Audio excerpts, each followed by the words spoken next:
महिलांचं लैंगिक शोषण आणि आर्थिक गैरव्यवहाराप्रकरणी भोंदू अशोक खरात सध्या पोलीस कोठडीत आहे। खरातच्या भोंदूगिरीचा पॅटर्न राज्यभर चर्चेत असतानाच अहिल्यानगर जिल्ह्यातील राजेंद्र बापू गडगे या भोंदूबाबाचा अनिसने पर्दाफाश केला। राजेंद्र गडगे एक असं नाव ज्यानं दत्तधाम आश्रमाच्या नावाखाली श्रद्धेचा बाजार मांडला। कॅन्सर सारखे आजार मंत्रशक्तीने बरे करण्याचे दावे केले आणि पुत्रप्राप्तीसाठी महिलांची फसवणूक त्यानं केली। या भोंदूबाबाचा पर्दाफाश झाला आणि त्याच्या कारनाम्यांनी अवघा महाराष्ट्र हादरला। 18 एप्रिल रोजी या भोंदूबाबाला पोलिसांनी गजाआड केलं। या भोंदूच्या कारनाम्याचा तपास केला तेव्हा हा भोंदूबाबा अशोक खरातच्याही 2 पावलं पुढचा निघाल्याचे समोर आले। हा राजेंद्र गडगे नेमका कोण आहे, त्याच्या तपासातून पोलिसांच्या हाती नेमकं काय लागलंय तेच या व्हिडिओतून पाहूयात। नमस्कार, मी कोमल आचरेकर आणि तुम्ही पाहत आहात महाराष्ट्र टाइम्स ऑनलाइन। या व्हिडिओला सुरुवात करण्यापूर्वी एक महत्त्वाची आठवण, जर तुम्ही महाराष्ट्र टाइम्सचे YouTube चॅनल अजूनही सबस्क्राइब केलं नसेल तर ते लगेच करा।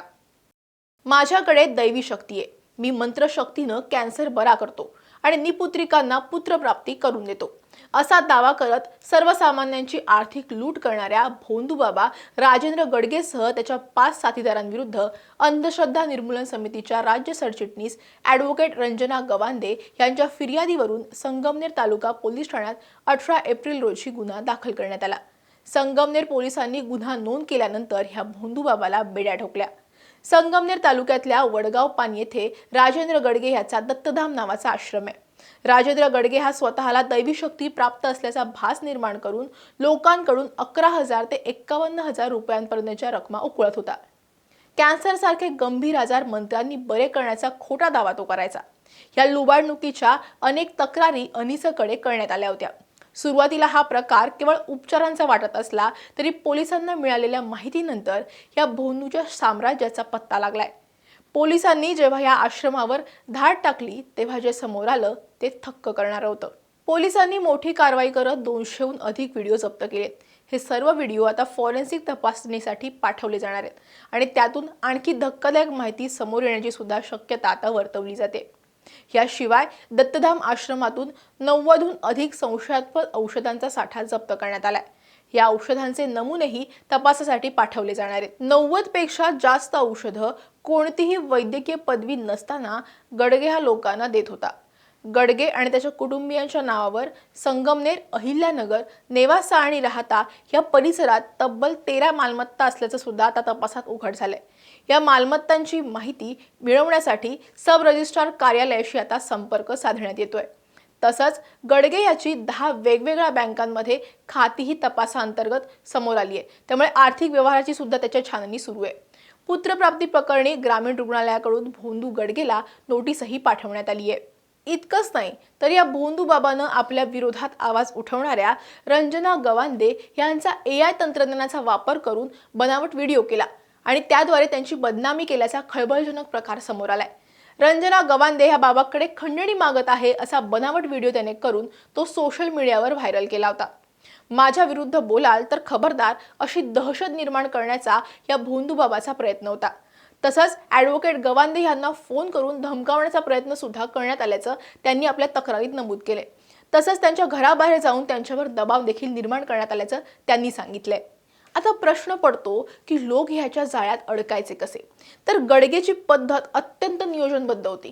तो कॅन्सर, किडनी विकार आणि हृदयविकारासारखे गंभीर आजार मंत्रशक्ती आणि अंगात येणाऱ्या देवीच्या जोरावर बरे करायचा असा दावा करत होता। सर्वात धक्कादायक गोष्ट म्हणजे पुत्रप्राप्ती करून देण्याच्या नावाखाली त्याने अनेक कुटुंबांची आणि महिलांची मानसिक आणि आर्थिक फसवणूक देखील केली आहे। स्वतःचीच माणसं रुग्ण म्हणून उभी करून त्यांच्याकडून हा बाबा खोटे व्हिडिओ तयार करायचा। सोशल मीडियाचा वापर करून हा बाबा फेसबुक आणि यूट्यूबवर लोकांना उपचारानं बरं केल्याचं बनावट व्हिडिओ शेअर करायचा।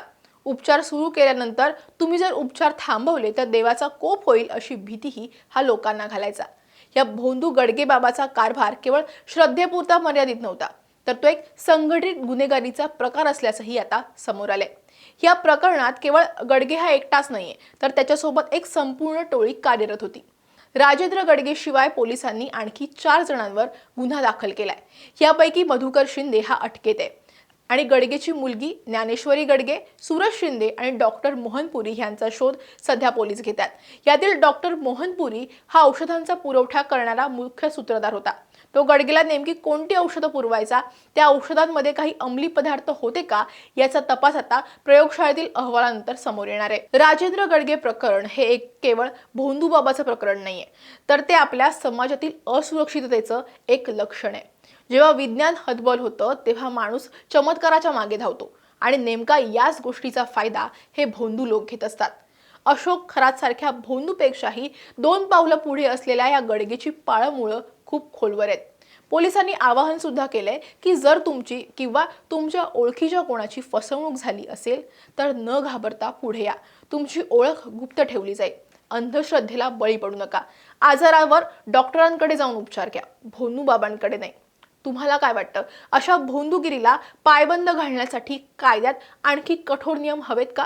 कमेंटमध्ये नक्की सांगा. व्हिडिओ आवडला असेल तर लाईक आणि शेअर करायला विसरू नका, जेणेकरून आणखी लोकांची फसवणूक होणार नाही आणि त्यांच्यापर्यंत हा व्हिडिओ पोहोचेल. हा व्हिडिओ तुम्ही शेवटपर्यंत पाहिलात त्यासाठी धन्यवाद.